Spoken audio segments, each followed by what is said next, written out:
Akkam jirtan hordoftoota YouTube Gaaddisa Barnootaa har'a miidiidhaaf kan isin gargaaru qormaata tokko qabannee isinitti deebinee jirra. Nu hordofaa jechuun barbaada. Afaan Oromootiin isin hojjechuu kana jajjabeeffamuu qaba. Maaliif afaan keenya guddatu qaba, jajjabeeffamuu qaba.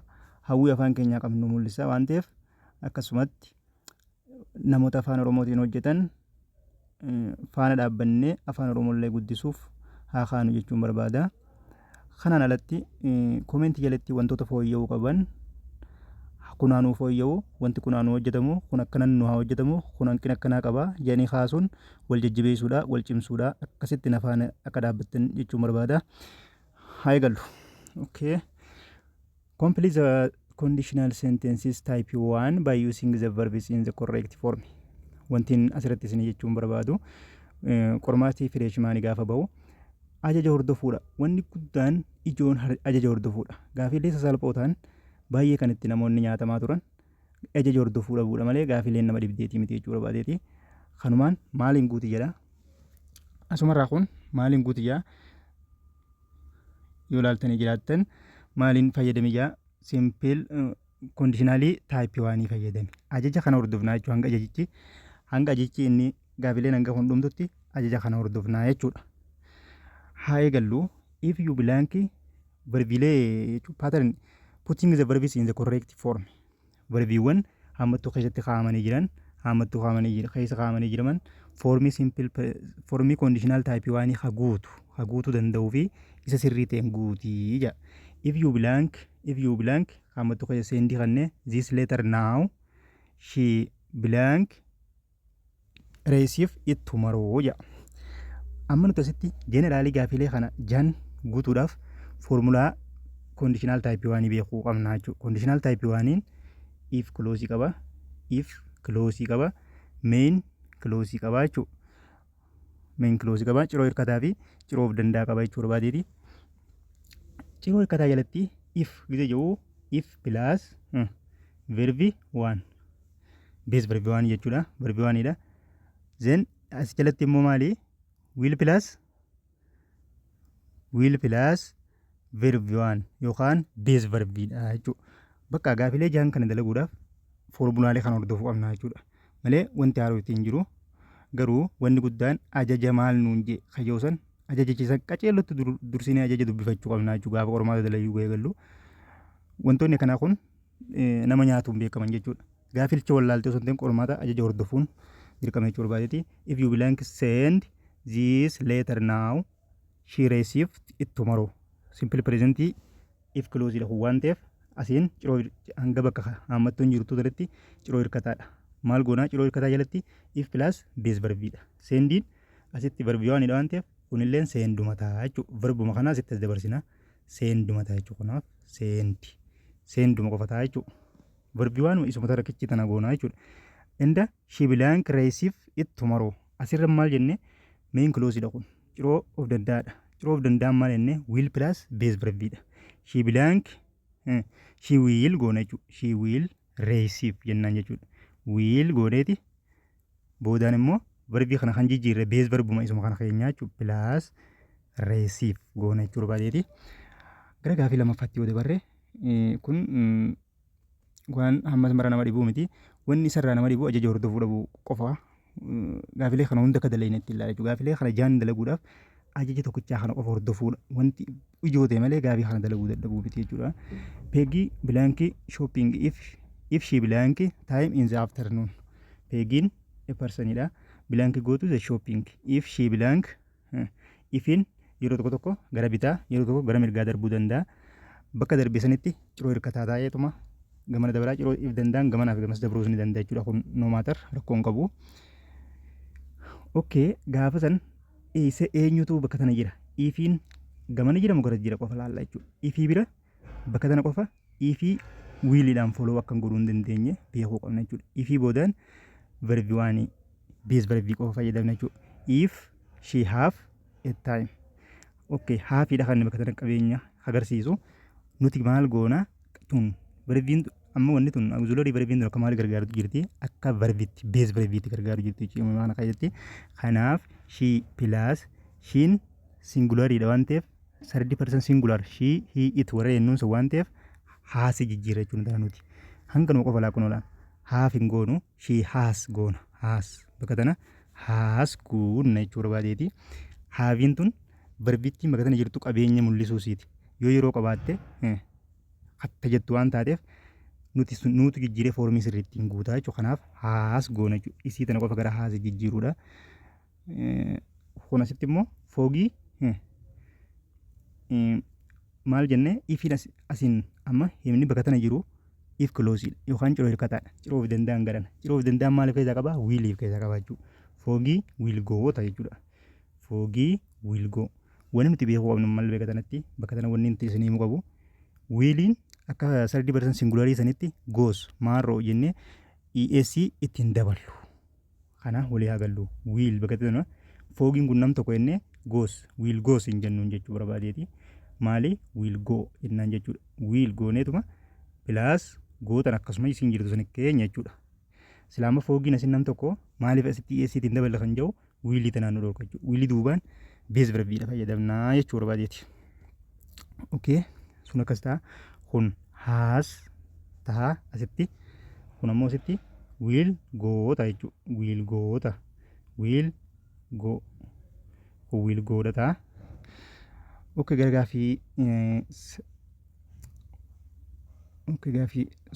gaafii lammaffaa biraan darbinee jira gaafii sadaffaa dalaynee jira bakka gaafii lammaffaa illee dalaynu if I blank do this test I improve blank my English. Gaafii lammaffaan akkana jetti if I do asitti maali eega ifiin as jiraate wiiliin bakka tana kan galle qofa beekuu qabna jechuudha. Erga ifiin as jiraate wiiliin bakka tana akka galle beekuu qabna jechuudha nuti. Maali ifiin bakka tana jira eega ta'e wiiliin garam jiraachuu beekna gara kaan jiraachuu beekna jechuudha. Eega ifiin as jiraate wiiliin gara naan galuu qaba. Ifiin asiin maali hordofuu qaba if plus base verb if I do I does hin jennu maaliif auxiliary verb ayin tun maaliif hordofti akka plural verb hordofti jechuudha.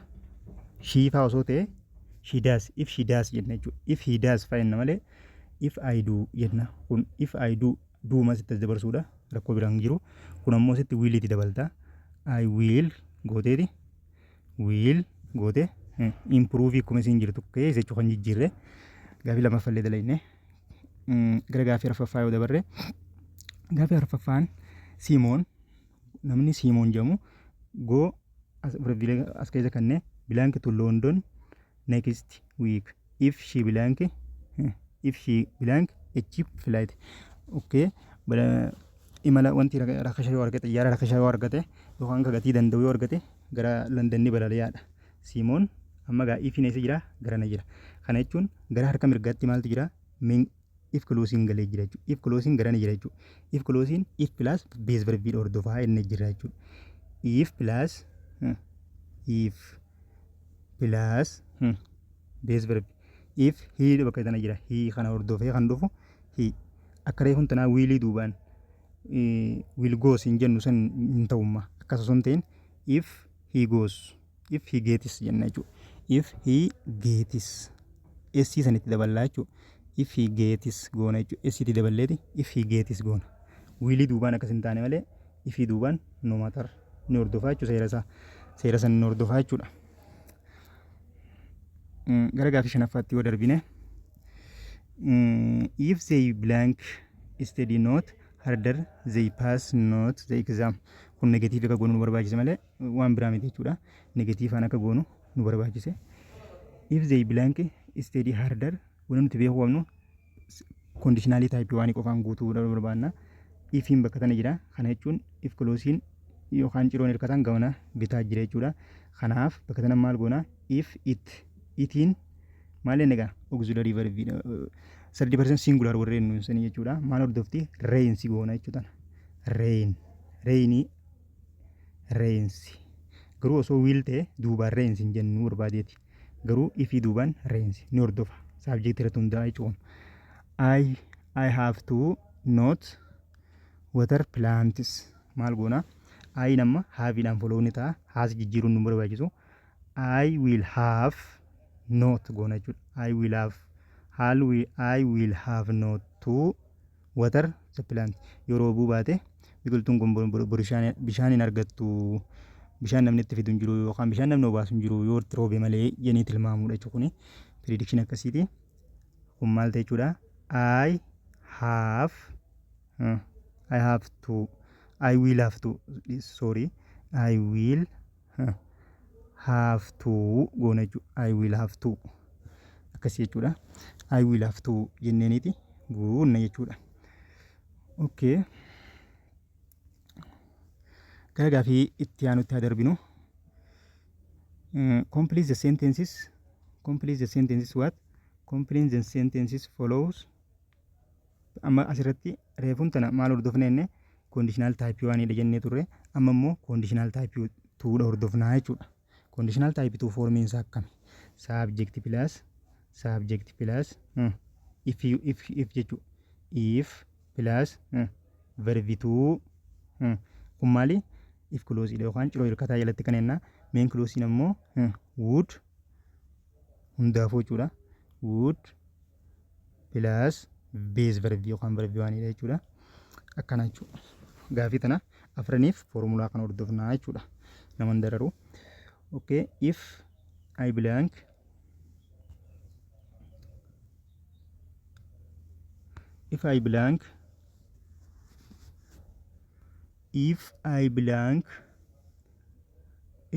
reach my life, I reach my life blank completely. Amma ciroo hirkataan gara bitaa jira. If jennee maal jenna? Verb 2 goona qofa. Biyuma kana qofa maal goona? Verb 2 goona jechuudha. If B jechuun verb 2 B jechuun am, is, are, were, was warroonni san verb 2 B jedhamsaniif B jechuun isiisan mul'ifti jechuudha baay'eeti. If maal goona? I maal hordofti? Plural verb hordofti. Are faa hordofti. Were faa hordofti. Kanaaf verb 2 warguu barbaadna waan ta'eef were. Bakka tana maal goona? Were jennaan jechuudha. If I were rich osoon dureessa ta'e my life blank completely. My life would change. Asi verbii dha fayyadamnu verbii waan dha fayyadamnu waan ta'eef change jijjiiruun nu barbaachisu. Maal itti galchuu qofa? Would itti galchuu qofa jechuudha. My life would what? Change completely ni jijjiirama ture. Tilmaama waan hin taane tokko jechuudha. I invite blank all my friends if I blank my best. Kun qalaalidha. Ifiin as jira. Ifii bira verbii 2 goona waan ta'eef if I had goona jechuudha. If I had haabii san gara haadii jijjiiruu qofa. Asiin ammoo maal godhu qofa? I would invite qofa godhu. I would gooneeti. Invite tan akkasuma jirtutti galchinaa jechuudha. I would invite goona. Gara gaafii sadaffaatti kana fakkaata bakka gaafiin bifa kanaan dalagama. Gara gaafii formilee biratti haa darbinu. Kan hundinuu sanuma fakkaata. Kunis gaafilee hanga jaatti jira. We blank if maali kan jawsanii gaafileen shanaffaa fi jaffaan asitti gammuramte tun formulaa reefu kana hordoftaa jechuudha. Ifin gamana jira waan ta'eef maal goona? If plus verb 2 if I knew tanuma qofa new godhuudha. If I knew how I would what? I would help. We would help godhuu qofa qalaalidha. Complete the conditional sentences or types 3 by putting the verbs into the correct one. Illee maal hordofetti hanguma kana qofa dubbisuudha. Ajaja qofa hordofu gaafileen akkanaa sasalphoon tun kan nama nyaattuun ajaja hordofuu dhabuudha. Osoo filannaa irratti deeme fakkeenyaaf osoo filannaa itti godhamtee dhuftee nama shawwatu dandeessi guutii waan jeef kanuma qofa hordofuudha jechuudha. Ifin as jira. Ifin maal hordofuu qaba? Conditional types 3 keessatti formulaa isaa qofa kaa'uudha bakka takka. If plus asin gamanaan maal tokko jechuudha. If clause maal tokko jechuudha. Conditional types 3 keessatti past perfect tokko qaba. Achiin ammoo perfect condition tokko qaba jechuudha. If you had studied for test had itti dabalta. Hadin formulaa isaa keessa jira. Had plus verb 3 gamasiin ammoo perfect condition dha jechuudha. Would plus have jettu sun jechuudha. Okay, tunis gaafii lamarraa dalaynaan ni gaa gara gaafii bira darbinaa jechuudha. If you tun maal taate asitti if you had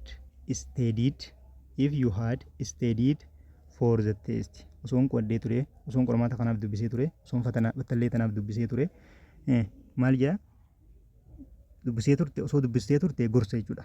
Osoo duraan battallee tanaaf dubbistee turte taate silaa qormaata kana dabartee jirta. Hiikkaan isaa maali yoo siin jee magaafii tana isii guutuu barreessee hiikkaan hima kanaa maali yoo siin jee qormaata isin dabarre fatanaa isin dubbifne dubbiseeti isin turre ni isin dubbifne qormaata isin darbine simple paastiidhaan hiikkaatti kanneenaa jechuudha.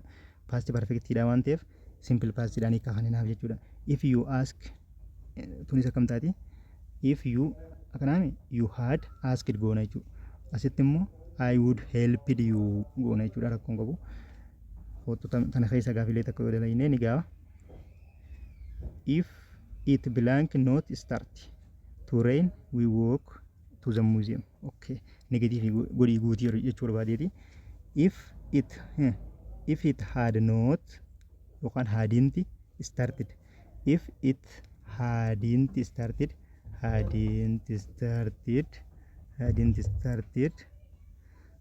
hadn't started we would walked to the museum jennaa jechuudha. If she take akkasitti kan dalaynu ta'uu isaati foormuluma kana qofa jechuudha. Ajaja dubbisuudha bakka.